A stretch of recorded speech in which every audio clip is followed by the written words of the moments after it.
Get moving. Okay, sir. Beautiful. So we are live, rock and roll. Lee, great to have you on. Thank you for being my first guest in this wonderful podcast, The Lion's Den, we may call it today. Who knows? We may change the name. Fantastic. Okay, well, I'm looking forward to seeing what the name is. Yeah. It's great to have you. Lion in the wall, so okay, right. Yeah. The, you look a bit like one yourself. I get you. Okay. Well, I won't scare you with the hair down today, but a bit of a scary lion. It's not quite as majestic as Aslan. It's more like the jungle. But no, it's great to have you on. First sort of question gets stuck in. How are you, Lee? How are you doing? I'm doing good. I have to say, just used to this digital world now. Just it's sort of it's natural now, isn't it? Yeah. But keeping good. Still getting outside, out from a swim. I think just starting the day off right. It's all good. Yeah. So tell me about that. Like one of the people who has given me the most ideas and has probably been the most positive throughout all this is maybe yourself. And it's great to see, and I'm always bounce off your energy when I see your posts, and particularly on your YouTube channel. So, what are some of the alternative ways you've been keeping sane during the lockdown? To be honest with you, like I have a nice morning routine. I think I was never really a big fan of morning routine, but this past wee while, I get up very, very early, and first thing in the morning, I just get straight outside for fresh air. That's the first thing I do, even if it's only 4, 5, 6 minutes, whatever it is, just to get that fresh air in. And then I come back and I do a bit of yoga, I do a bit of meditation. I try not to start any work until 10 o'clock, like switch on any technology. I think that helps quite a bit. Yeah, absolutely. So sort of ticking off those little things, I think really, really does help. But to be honest with you, getting outside is the biggest thing for me, with living right beside the sea, which is fantastic, getting up the mountain. That's what sort of keeps me going, Absolutely. And probably to put a bit of context around it, obviously you're the owner, founder, guru of Platinum Training Institute. So for anybody who doesn't know, would you love to introduce your fine company to the world? Geez, I hope I'm not called a guru. My goodness. Owner of Platinum Training Institute. We're based in Queen's University in Belfast. We've been there just over 6 years now. And we are a health and fitness education company. And we focus more on the specialist side of the industry. So more like the health side rather than the fitness side, such as like cancer rehabilitation, cardiac rehabilitation, mental health, stroke, diabetes, those sort of things. So winners into the likes of hospitals or working with conditions not rather than gyms, but more so. And we put a lot of our stuff into research, and we work a lot in the research side of things as well. So yeah, we run quite a few qualifications. And as I said, going just over 6 years now. Still going strong.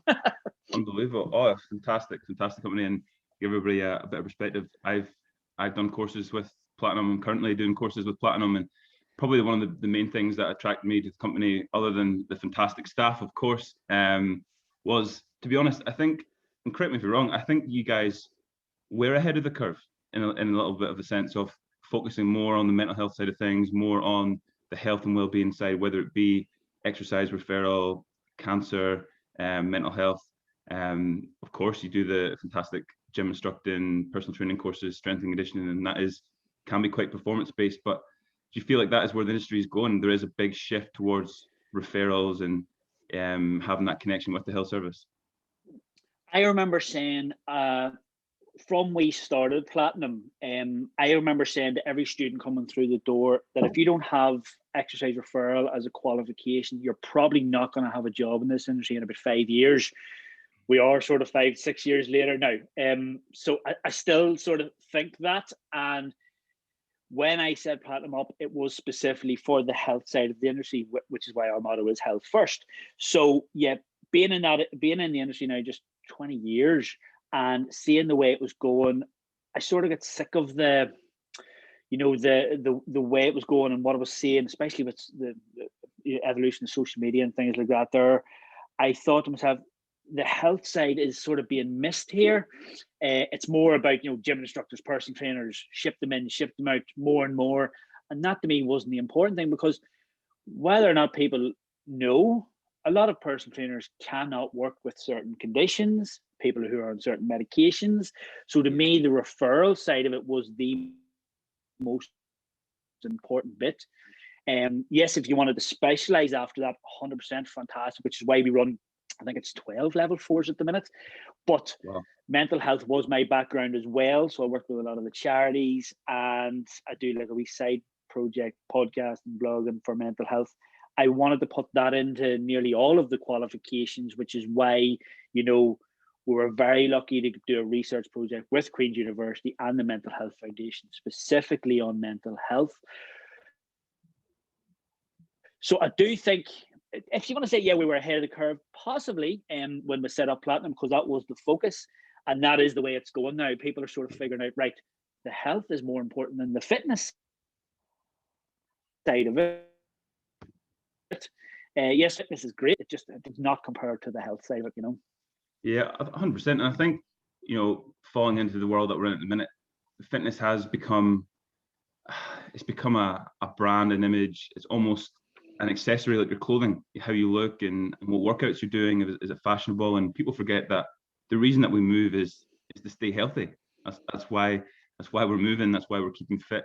Not just keeping a healthy body, of course, which is massively important, but obviously to keep a healthy mind, to engage socially, to increase our own well-being, to try new things, new skill bases. The list goes on, and I think, yeah, there's a shift towards that performance-based, and not performance-based as an athletes anymore, almost performance as an aesthetic. How can I look, and how can I document my journey online? And I think we have to get back and understand that predominantly we move and we keep fit to stay healthy. And how would you see, you said there, you mentioned you've been in the industry for 20 years. What would you say has been the biggest shift within those 20 years? Is it the move to online fitness, or is it something else?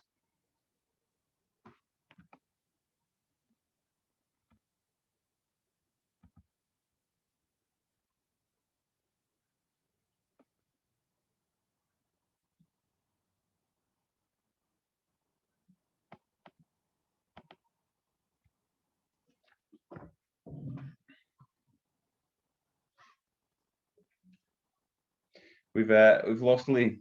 Let's try and get him back in. The joys of technology. I'll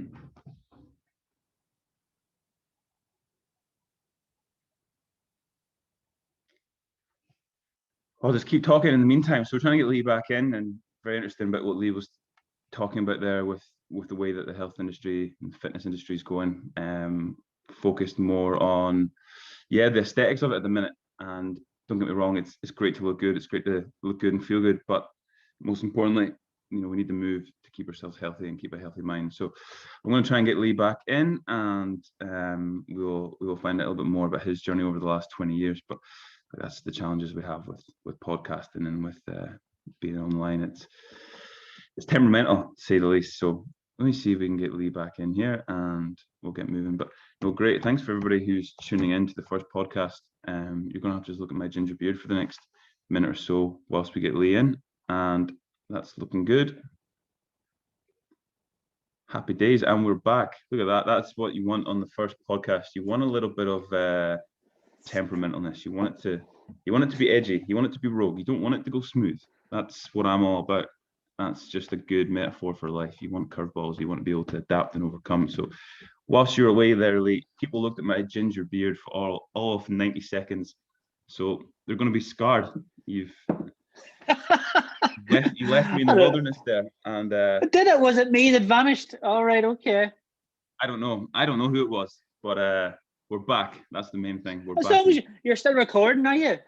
Still recording. I've been all the way. I've been just recording myself, sort of talking to myself, and I think that's okay. I think people might appreciate that, because I'm sure we've all talked to ourselves more than once during lockdown. And here, listen, best person to talk to. There's no one like yourself. 100%. No, yeah, I think you're right. Just talking there about the fitness industry, and getting back that message off it. It is health first, which is your message. And I think we have to move and keep fit, and we have to do things that we enjoy. I sort of noticed that as well a lot more recently, where particularly in the sort of profession that I'm in and people who I'm surrounded by, who are gym goers and who do a lot of bodybuilding, and that's fantastic. I'm a big advocate of it, and I think it's a fantastic sport and a fantastic way to socialize and stay engaged. But some don't really enjoy it, is what I've noticed recently. They don't really enjoy going to the gym to look good, and I've sort of questioned that recently. Why are you doing this? And there's a bit of a shift towards, well, it's making me look good, and so they're trying to satisfy other people, probably people who they don't know, and probably people who they probably don't like. And that was a bit of an alarm bell. I think it's great to go to the gym and do something, but find something that you enjoy, because you're more likely to stick to it. Do you know what I mean? And I think particularly when people sign up to these 6-week weight loss programs or whatever it may be, of course, they can be fantastic. They give people structure, but they probably don't like what they're doing. Do you know what I mean? So, and they're probably not going to stick to it. So I don't know what your thoughts are on that, but I think if you're going to move and you're going to keep active and you're going to maintain a routine, pick something that you enjoy. It all comes back to the question you have to ask yourself, why am I doing this? Now, same again, working in the industry, as I said, 20 years.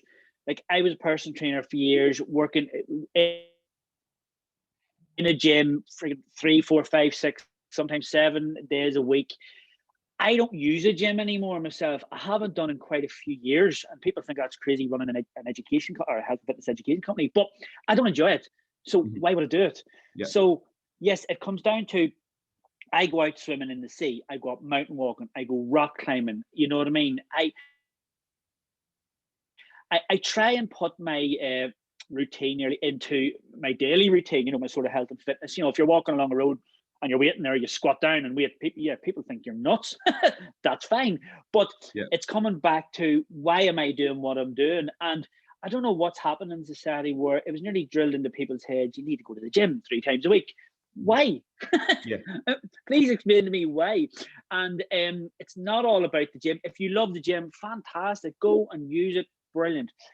But make sure you're doing it for you and you enjoy doing it. Otherwise, find other things to do. You can get into calisthenics. You can do calisthenics wherever you want, anywhere. Your body is the gym. So just get moving, and remember, you're trying to focus on this rather than how you look. How you look is, that does help up there sometimes, of course, but it shouldn't be the primary goal.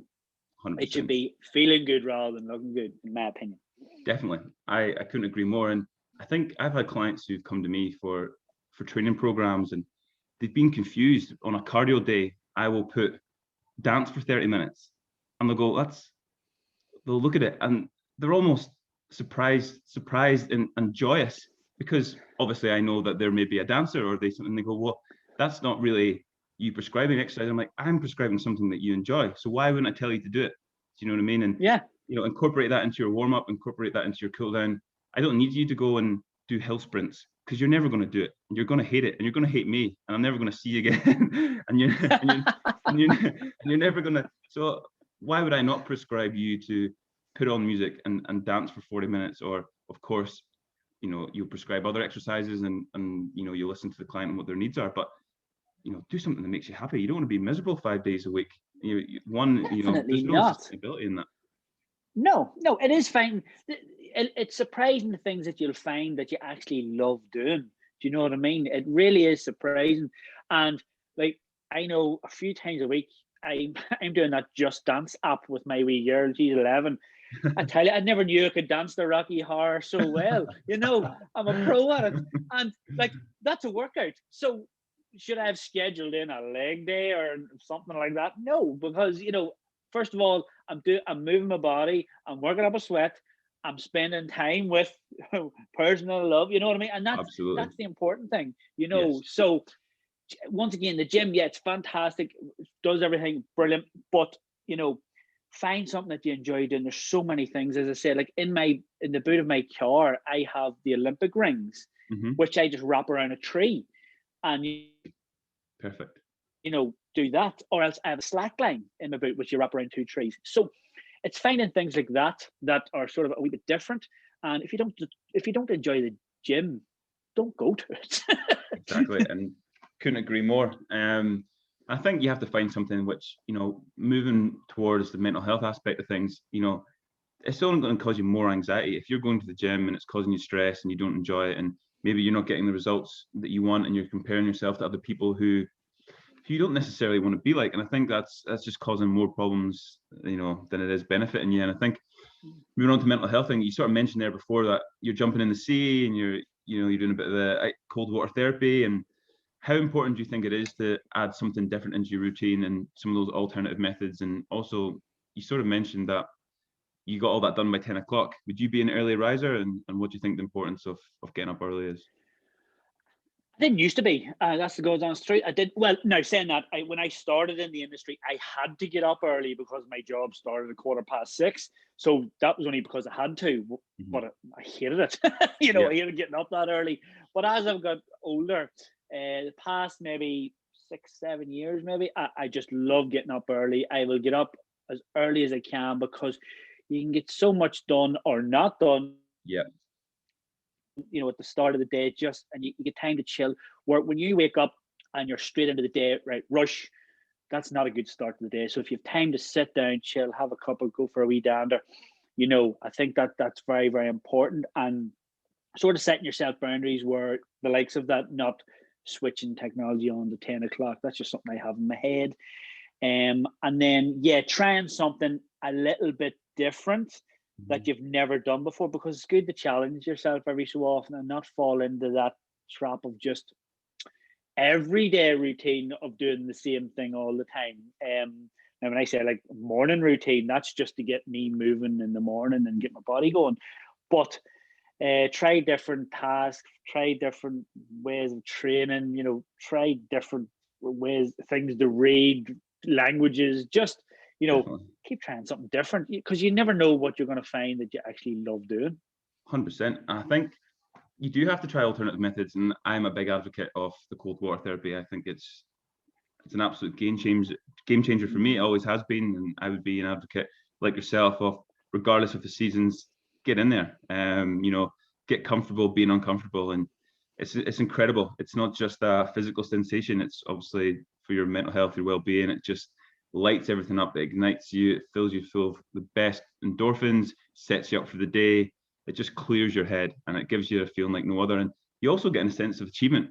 Personally, I go in and I'm like, right, I'm going in here. And I always said to my friends, and I got my mum into the sea on Christmas. And I sort of said, look, not to get too philosophical, but I sort of said, I always find going into the sea, cold water ocean, it's a little bit of like a metaphor for life, because it's going to be tough. It's going to be hard, but you're going to survive. You're going to get through it. So if you can push through that mental toughness, that barrier, you can get through that initial pain of maybe 90 seconds, 2 minutes. That you're going to feel amazing at the end of it, and that you're going to achieve something, and it's going to set you up for the rest of the day. So I always sort of use that as a little bit of a metaphor for life, where it's going to be tough, but you're going to get through it. If you can just grind it out and put in the hard work, which is 2 minutes of your life, you're going to feel fantastic afterwards. So I'm a big advocate, and it's something that I use regularly. And I think even just getting outdoors, and it sort of goes into that whole thing. You're also at the ocean, you're at the beach, you're at the sea. That's also going to help. I think getting outdoors as much as possible it's been a lifesaver for me. If I didn't get out, twice, 3 times a day, I would notice a significant deterioration in my mental health. And I think it's easy to neglect that, because I think routine is important, and I think you need a structure, particularly during difficult times and the challenging times that we're in. But also, we don't want to fall into comfort, and get to a point where we're stagnating. We have to keep pushing forward and keep challenging ourselves. We are outdoor creatures, you know what I mean? We just are. And with evolution, and what happens is we try and get more and more comfortable with everything, cozy.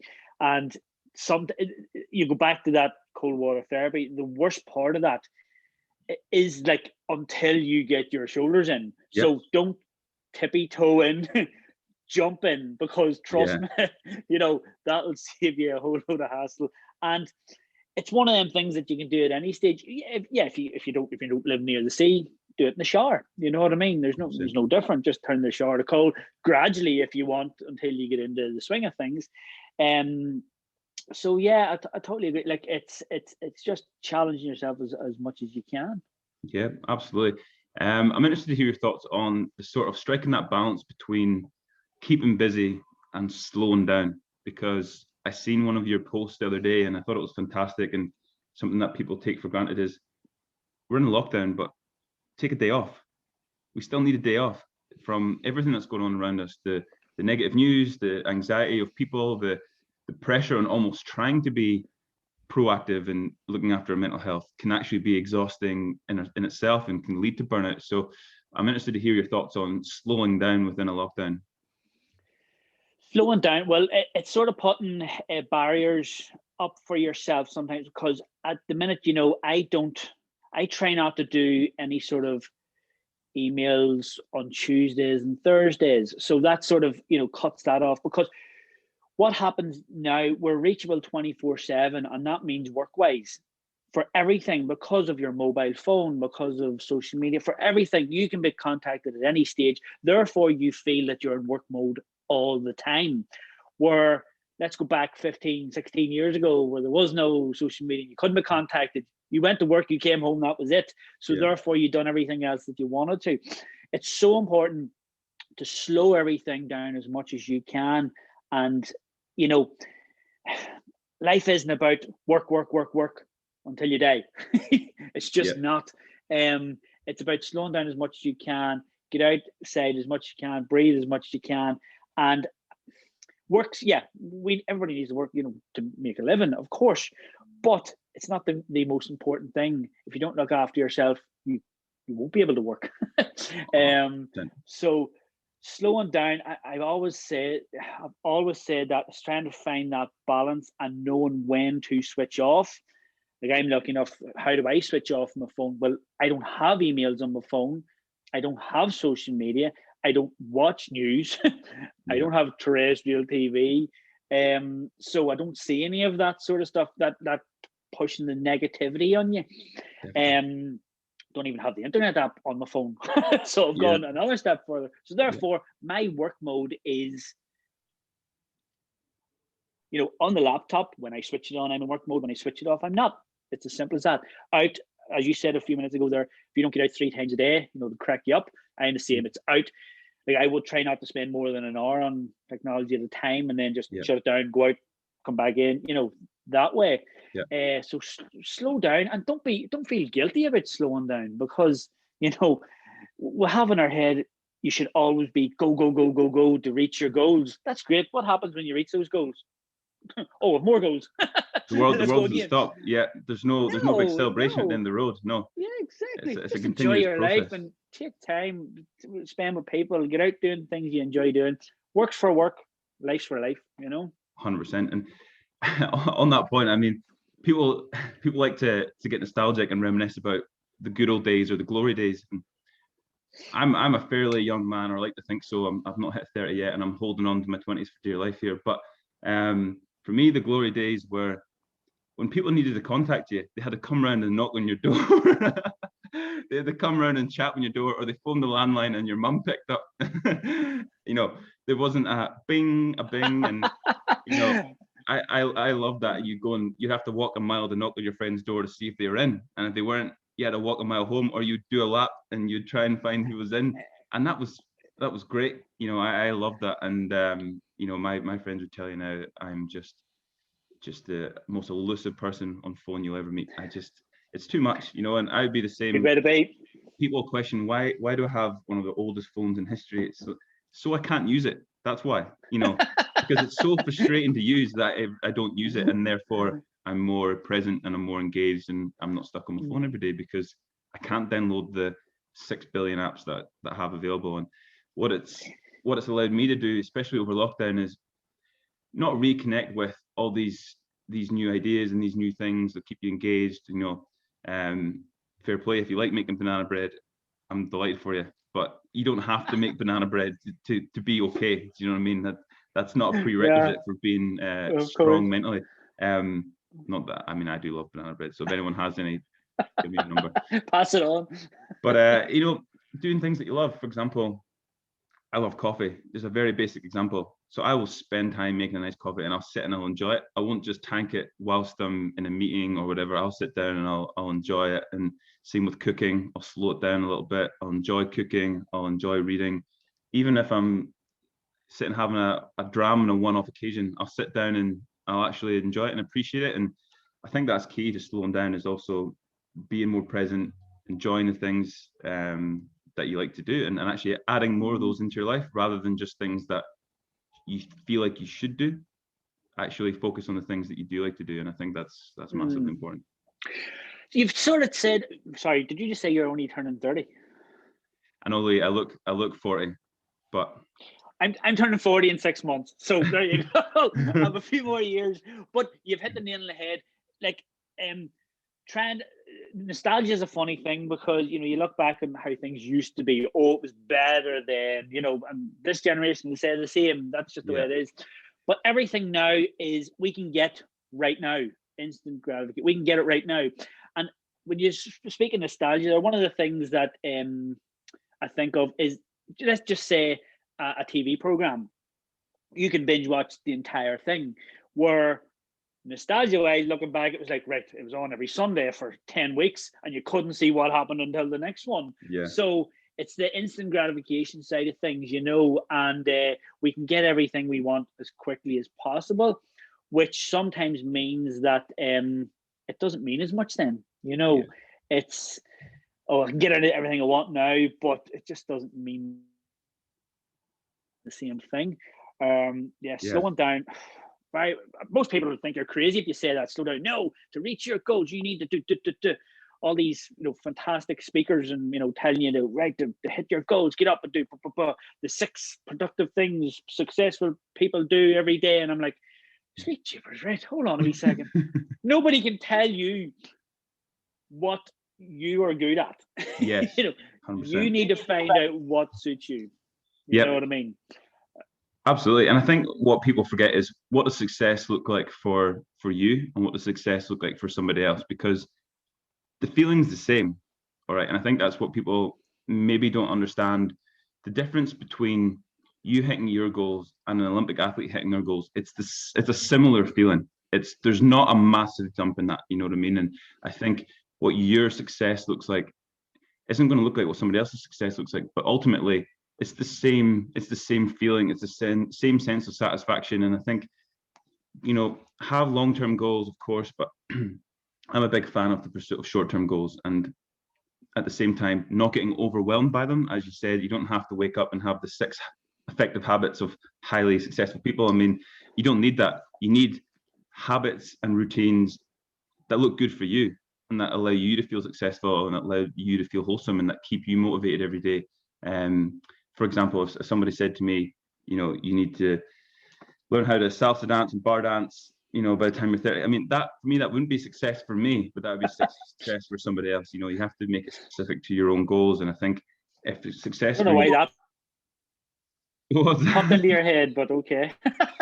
watching I don't know why salsa popped into your head, but all right. I don't know. I'm feeling groovy today, like feeling a bit spicy, maybe. I'm not sure what's going on, but yeah, I mean, I think a success for running 5K, if that's success for you, then that's still success. And I think you need to keep it relative to your own goals. And I don't think you need to aspire to a big fancy apartment in Dubai or whatever it may look like. You know, that isn't necessarily going to make you happy. And I think you need to put that in perspective and remind yourself of that every now and again, and keep that in the back of your mind. You know, what does success look like for you on a daily basis, and then on a weekly or monthly basis. And I think it is important to look to the future, but not too far ahead. I don't know what your thoughts are on that. Yeah, like an apartment in Dubai doesn't do it for me. A tent on the beach does it for me. You know, yeah. I do like the simple things. I like simplicity. You know, because we don't need big things to make us happy. You might think you do. Like, you should really do research on yourself to see, you know, absolutely what you do want out of life, what you do want, what makes you happy, and try and just close the world off for a few days, to figure that out. What do I enjoy doing? Oh, I enjoy going out for a wee walk, or simple little things. I enjoy sitting down having a cup of tea and listening to the radio. Oh, fantastic. Finding those things out. You just need to research yourself, because that comes down to, there's scientific research for everything out there, but as I always say to people, nobody's done scientific research on me. So only I can tell what suits me, suits me good. So life's a funny one. You do learn as you get older, 100%. Like, I obviously think completely different now than I did 15, 16 years ago. That's just the natural progress of life. So I know as I'm getting older, I do want to slow down. And the simple, silly little things make me happy. I hate clutter. I hate going 100 miles an hour. I love having a bit of patience, slowing down. And it's funny, you'd mentioned there a wee while ago, like, I actually wrote a digital declutter workshop the other day and put it on our website. It's about, switching things off, not having that constant distraction, ding, ding, ding, ding, ding, because you don't have time to think. You're always distracted. So slowing down is one of the biggest tips I always say. Yeah, absolutely. And I think, it's keeping that message as well. And people, there's nothing wrong with being successful. There's nothing wrong with having goals and working hard and achieving, your dreams, because a lot of the time a personal goal or dream of somebody may be, it might take a lot of hard work, whether it's a physical feat and you're an athlete, or whether it's professionally or it's your own business. For example, platinum isn't going to be where it is now. It isn't going to get to that point of success by just sitting about, so there is hard work required, but you shouldn't be afraid of hard work either. I mean, that is an enjoyable part of the process, but I think the message we're trying to portray here is that don't let it consume you. Don't let it take over the life to the point where the hard work isn't enjoyable anymore and you're not really getting anything out of it. And I think it's keeping that in the back of your mind. Why am I doing this? Is this making me happy? Ultimately, am I going to be in a better place for doing this? Am I giving back to other people? What am I getting out of this process? And I think hard work and busyness for hard work and busyness sake isn't actually productive. You see people and they're moving around and they're constantly busy. They haven't actually done anything. They haven't really achieved anything. They don't feel any better at the end of the day. So, of course, work hard, and there's nothing wrong with being ambitious. I think that's fantastic, and being busy is a great thing too. But ensure that you're busy doing things that you enjoy and that you love. Busy doing things, but knowing when to shut off, knowing when to slow down, knowing when I don't need to be busy, and putting those things into play. I don't want to be up 24/7 working. And as you said there, like my dad said something to me years ago. He was saying, like, Lee, everybody's rushing and they're going nowhere. I was like, what is he talking about? That's years ago. And I was like, all right, I get it now. Okay, because it's more and more and more. Let's go, go, go. There's nothing wrong with aiming for success.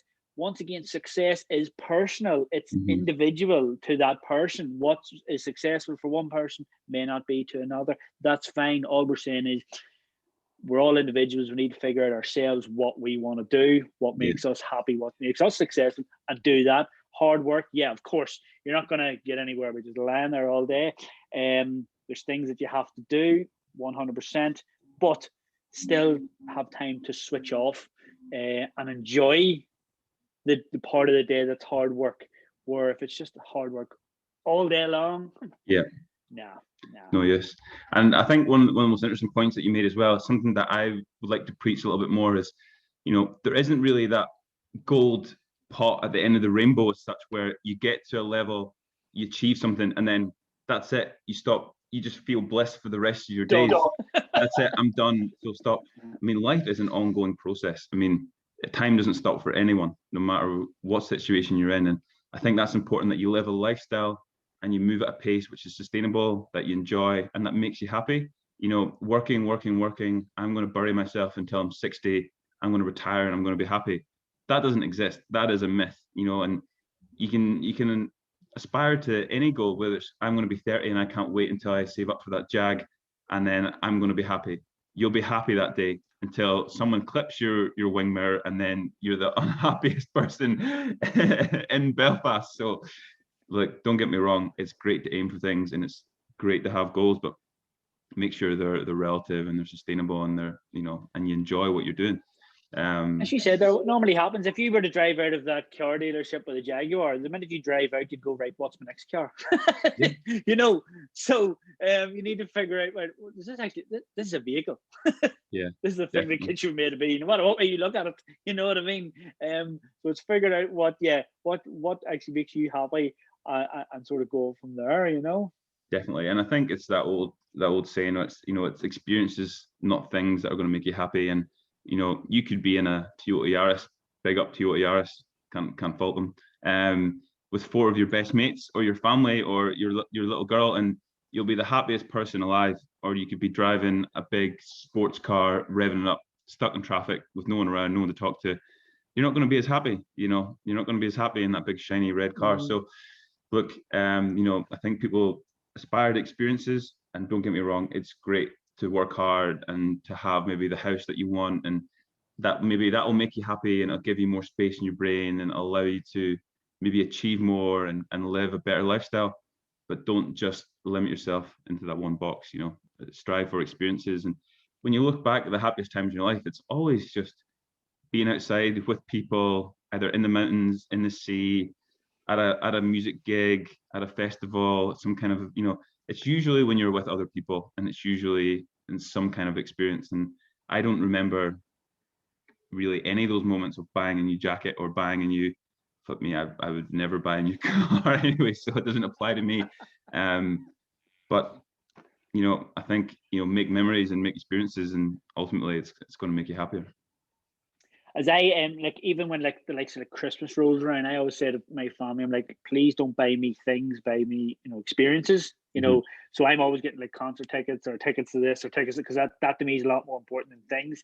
I remember, like, if anybody bought me anything digital, I'm like, no, you know, I'm not going to use this. Yeah.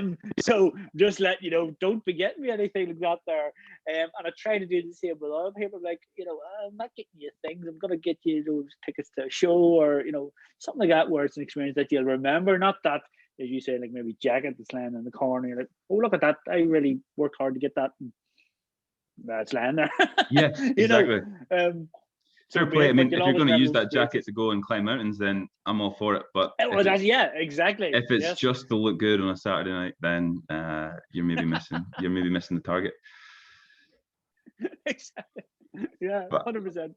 Fantastically. Well, I think we're going to wrap it up there. It's been an absolute pleasure. It's always amazing to see your face, and I'm glad to see you're doing well. Thanks for being there. I don't know if that's sarcasm or not, but okay. Definitely not, Lee. I'm a man of my word. It's great to see it, and I'm absolutely buzzing that you're the first guest. Anyone who wants to check out so much for having Platinum's podcast or YouTube channel, I will put the description below, and stay tuned for the next one. Lee, you take care, and I'll speak to you soon, my friend. You too, Andrew. Thank you, sir. All the best. Cheers.